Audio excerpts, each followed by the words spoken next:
like when I'm upset with people, sometimes what I do is I go on social media and I post with my happiest self, the most exaggerated songs. You know that song by Pharrell, Joy, Joy? Like, if you ever see me putting that, just know that somebody tried. Somebody tried me, and I know they're going to come to my status, and I want them to come and find me in joy, joy, unspeakable, speakable.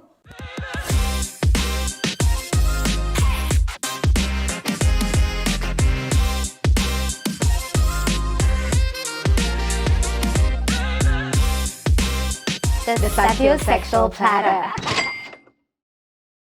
Are you potentially spiritually blocking your loved one's dreams from being a reality?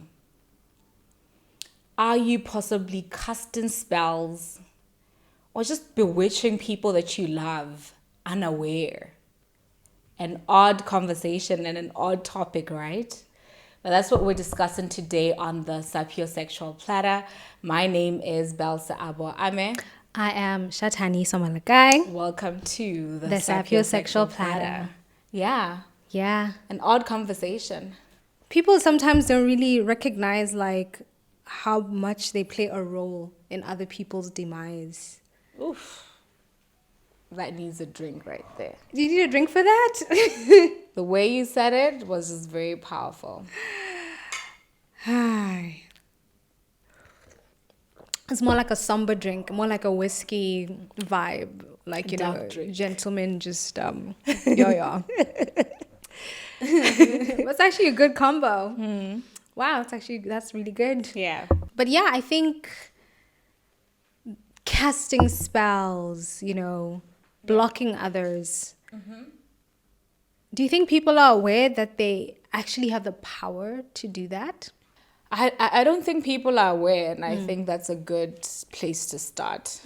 Awareness. Yeah, it's a great place to start the conversation. The awareness of you are doing this. It may not be your intention, Yeah. but you are. Because when you look at the law of mind is the law of thought. And the law of thought says, think what you want to feel what you want to think, right? So you have to build the skill of thinking right. We all can think, but not all of us actually use thinking for productivity or positivity. Yeah.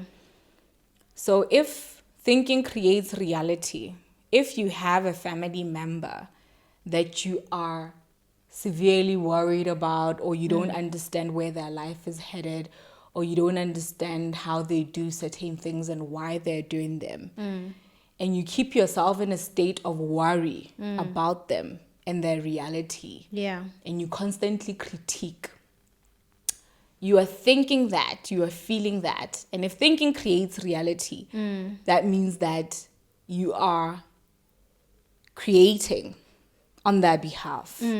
So now if you come as family members and you're like, oh my God, this so-and-so is like this. Yeah. Everybody is worried. You then project that onto the person and bring it to their mind. Yes. And then obviously, because we hold family in such a high regard, you sort of accept that suggestion that the family member brought, that, oh my God, I'm worried about your life. Yeah. Then you get the seed of fear and doubt that, am I doing things the way that I should do? Yeah. And then you don't realize that in accepting that suggestion, and then also them in that constant thought process and holding that frequency over you, they are energetically creating a barrier that then blocks the reality of what is meant to manifest in your life from happening. And people do it all the time in the name of love. And it's so intense because then when you use the energy of love to then Is it the energy of think, love? Is it the energy of love? Is it the energy of love, or the way to justify? The worry? Yeah. I think not the energy of love, but the intention is love. Okay. Yeah. Yeah. The Fair. intention is Fair. love. The Fair. energy is fear. It's definitely doubt. But what I meant to say is the intention is love. So it's like, out of love, you're worried for this person. Out of love, you want the best for this person. And instead of joining them in what they're trying to create and holding a frequency of God Let's answers dreams, faith, it's gonna happen, let's go. You're like, oh my God, Be careful. be careful. Are you doing the right thing? Stop doing that. You start projecting fear, doubt onto that person. For sure. And you don't realize, especially if this is something that comes from somebody close to you who's had exposure to your reality, they don't realize the impact that has in creating the reverse of what both of you want, you know? For sure. I think it's an important topic because many times we see people failing to succeed. Yeah. And when you then take time to observe their immediate environment and the people in their lives, you're like, how could you have succeeded if this was what was surrounding you? Yeah. But just, maybe objectively observing it from the outside in, that scripture that says, a prophet is welcomed in a foreign place, or A prophet is never celebrated in their own town or something yes. like that. Yeah. So You just can't be a prophet in your own town. I don't know how but Yeah. it's along those lines. I don't know what the specific way that it's said. Yeah. But the whole idea is, it always seems as though where you come from will not initially recognize your talent. Yeah. It takes you leaving that environment for other people elsewhere to recognize you. Yeah. And that's perhaps because they don't know you, they can't project anything onto you. Yeah. When you come in, you're fresh, you're new, there's a curiosity and there's no attachment to them, as in your reputation or doesn't affect theirs. What you do doesn't affect them directly. So they're more open-minded. Whereas I think, to your point about it's done in love or with the intention of love, is that the people who are closest to you have to lose from you failing. Maybe not in terms of feeling bad. I guess not in terms of maybe losing money, but maybe the feelings, because you don't want to see your loved one embarrassed in public.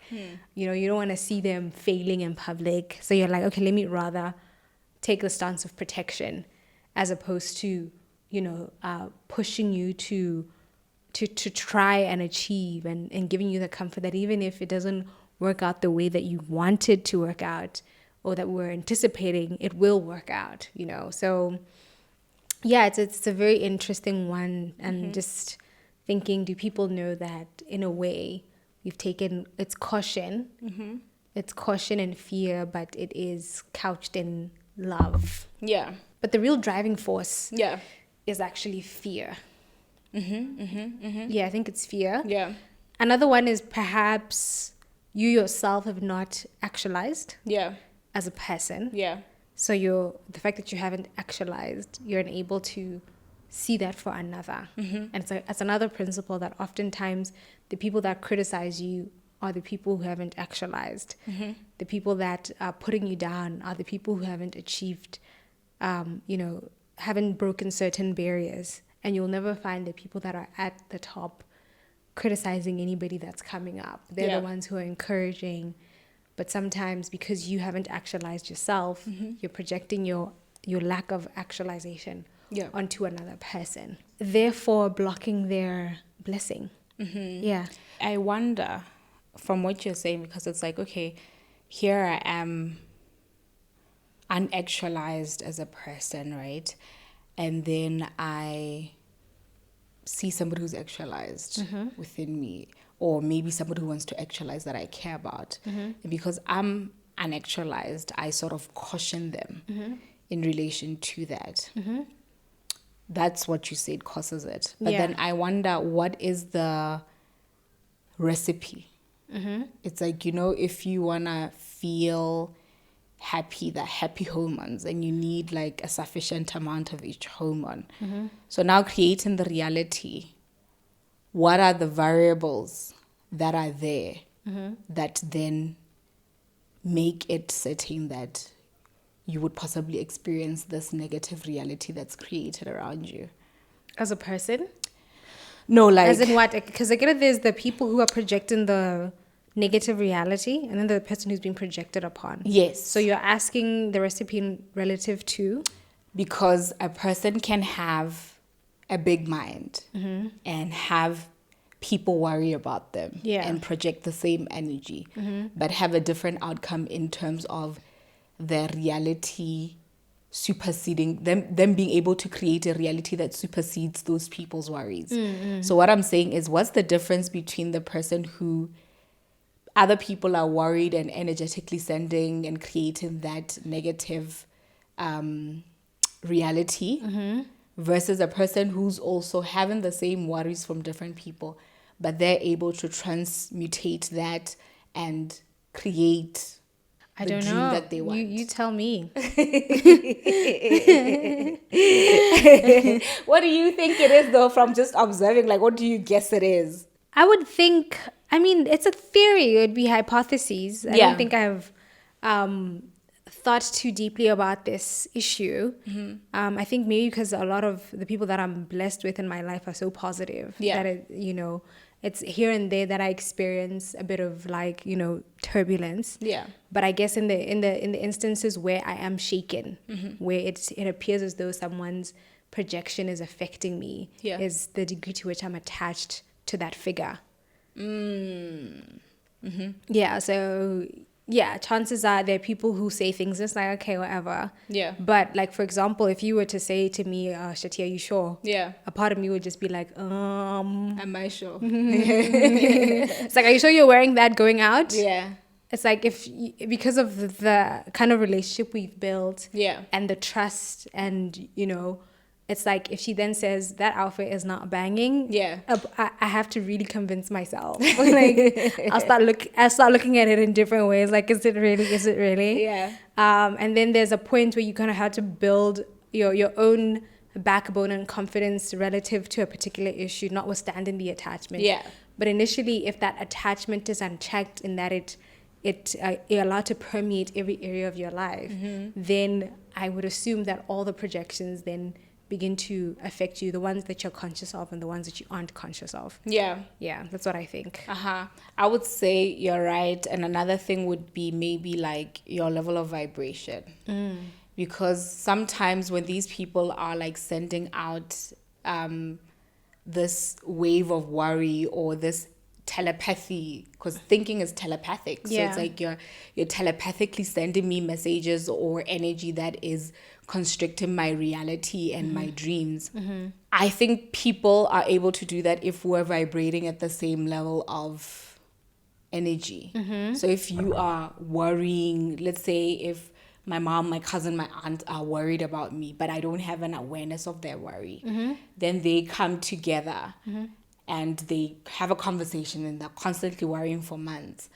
And I'm somewhere unaware of their worry, but trying to create my life, and I'm seeing that, okay, things are not moving. What's going on?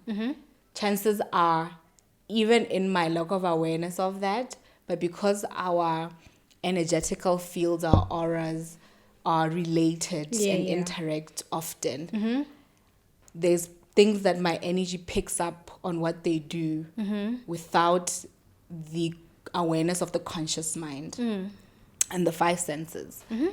And then that ends up affecting my reality because it's blocking the blessings, I'm bewitched, type of thing, as Dingaka Zasjana would say. But I think what the traditional healers were basically trying to say were that people are holding you in a negative frequency. So if you're there, not knowing what they're thinking, you're still able to sense, and then that affects your reality. But also more importantly, and this is the point I'm coming to, that you are possibly maybe sad or loathing or just in a vibration of, I've been waiting and it's not happening. And these people are able to create your reality because you're meeting each other at that low vibration. Michelle Obama says, when they go low, we go higher, or something yes, like that. Exactly. Yeah, exactly. It's a simple way of basically always trying to, from an energetical perspective, to say like the key to preventing blockages.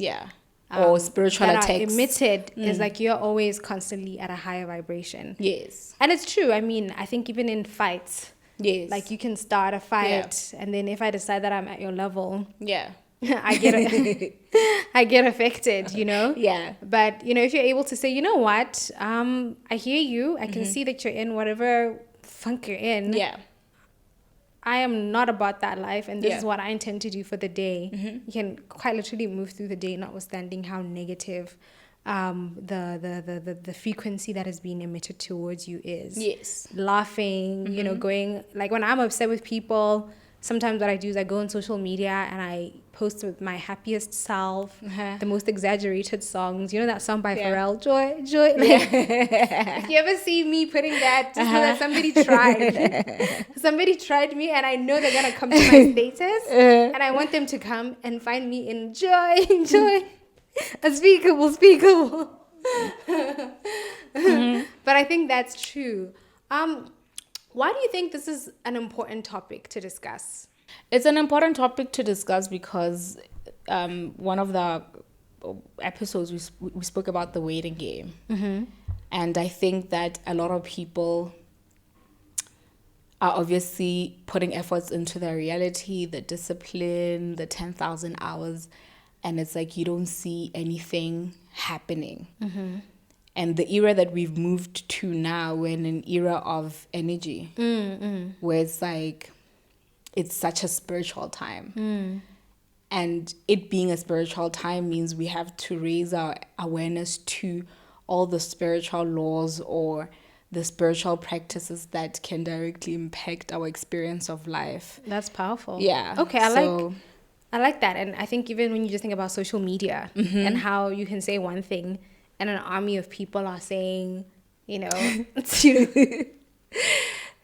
so many different things. Yeah. And I think you then, in that scenario, have to make a conscious decision to be like, right now, there's probably 10,000 people who are holding this frequency about me, which is negative in nature. Yeah. And do I go down to their level and start responding to every one of them, or do I rise? Yeah. Pull a Beyonce, like say nothing. Yeah. Continue living your life, and then controlling your narrative. Yes. By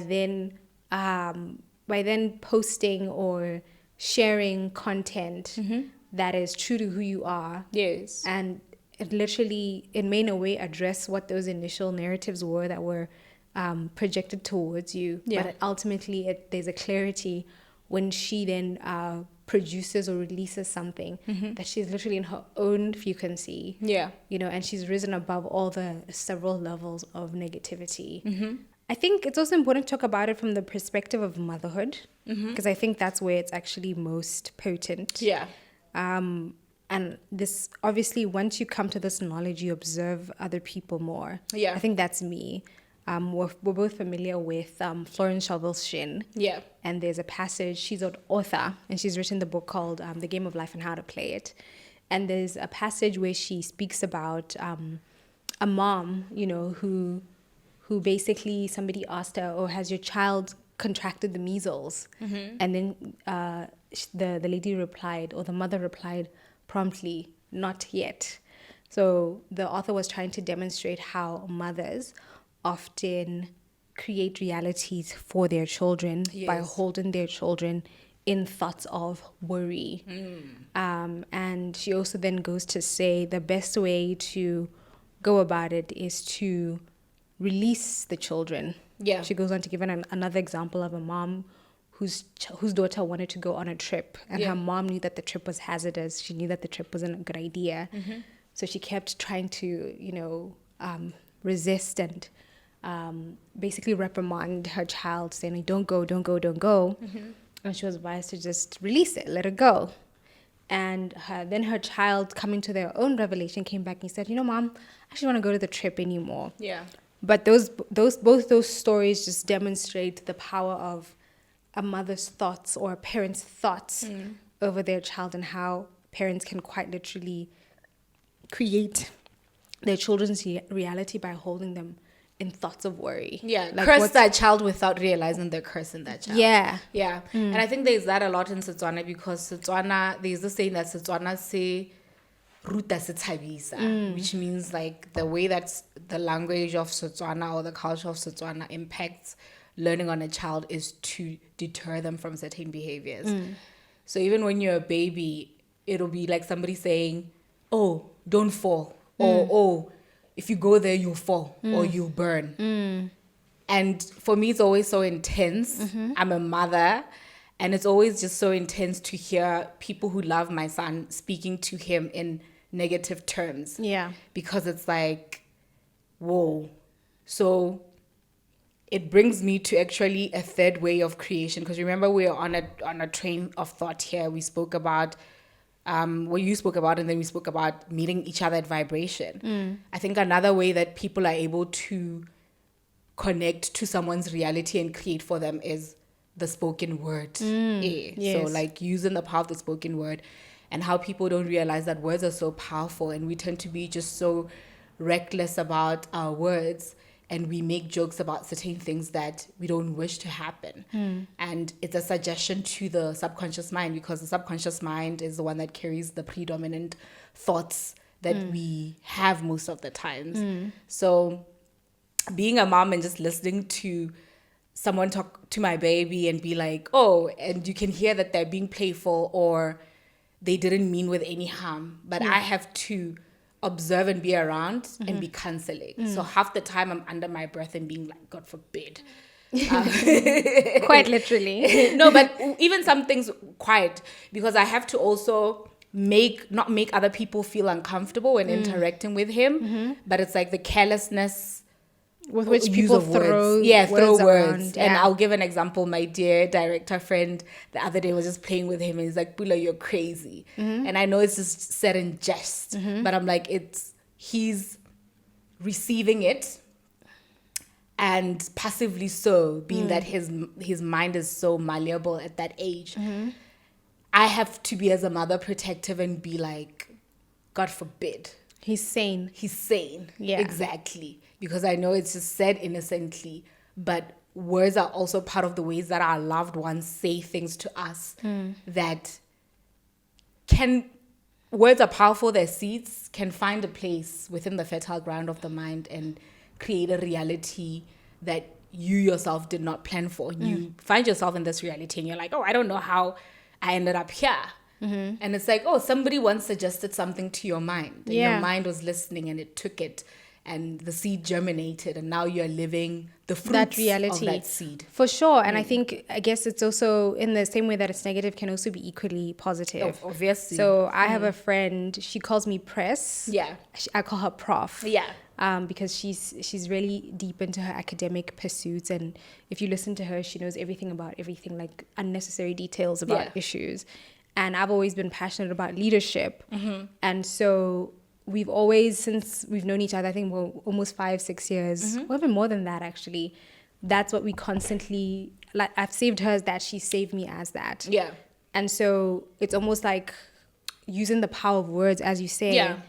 And one day, you don't know. You know what I mean? Same thing with a child, where if collectively as parents, aunts, uncles, the whole community and the village that surrounds the child, yes, if you all decide that this is what we're affirming upon this child with words, very soon it becomes so. Yeah. So I guess maybe teach him by demonstrating, cautioning against how negative it is, but also doing what you do, which is reframe. Which many times we've had to collectively do that, where I'll say something and you say, how about say it like this? And I guess that's getting into the solutions. Yeah. Because as we said at the beginning, a lot of this comes from a good intention. So it's like, okay, I have a good intention, but I'm in the habit of, saying things that project worry and fear. Yeah. How do we now change that habit? I think the first step is silence. Yeah. Silencing negative thoughts that we have about other people, silencing the words that we share to them, and even just before speaking, thinking of the words you want to say and silencing them. And if they're not positively phrased, don't say anything. I think silence is just the starting point, because the sooner people can silence negative thoughts or maybe loud their positive thoughts, then we can move somewhere. What about you? What do you think? I guess it's constantly covering yourself. Yeah. I think that's what I do. Yeah. Because I am faced with negativity at times. Even as a leader, Yeah. it comes a lot where, in groups and the everybody's going this direction. Yeah. But I know in my soul, possessed with like the leadership that this is where things should go. Yes. And just being able to listen to it and say, I'm not going to directly respond and be silent, as you say. Yes. But also constantly covering myself with protection, with an aura of deep protection, so that that negativity doesn't penetrate through me. Yeah. And I guess covering those around me as well, my friends, my family, those I work with, just to say you are covered. Yeah. And affirming that upon their lives. That's a powerful one. And I think lastly, for me, guarding my heart with all my might. That's it. I think everybody needs to guard the heart with all their might. And part of doing this brings me to my first point, silence. We need to just learn to be silent about the seeds of dreams that God has put in us. We need to be very silent about the plans that we have coming up. We need to be very silent about the dreams that we have, and just really keep them close to our chest and not show our cards. And understand that your dreams are your dreams for a reason, because you have the capacity and the understanding to maneuver them.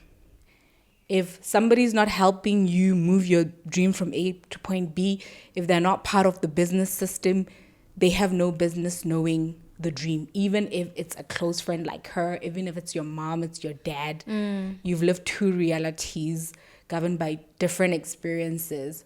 So just guard your heart with all your might and keep your cards close to your chest. For sure. And I think for me, the final one is, which side of history will you stand? Yeah. So this is in relation to, are you going to be the voice of negativity in other people's lives? Or are you going to be the person where when they're successful, they come back to you and say, you're the one that believed in me? Yeah. And I believe that as a parent, as a sister, as a friend, as a sibling, in anybody's life, you want to be the voice of positivity. In one of the previous episodes, we spoke about the story of Joseph. Yeah. You can imagine the shame of his brothers when, they come to Egypt and he's the king or the prime minister.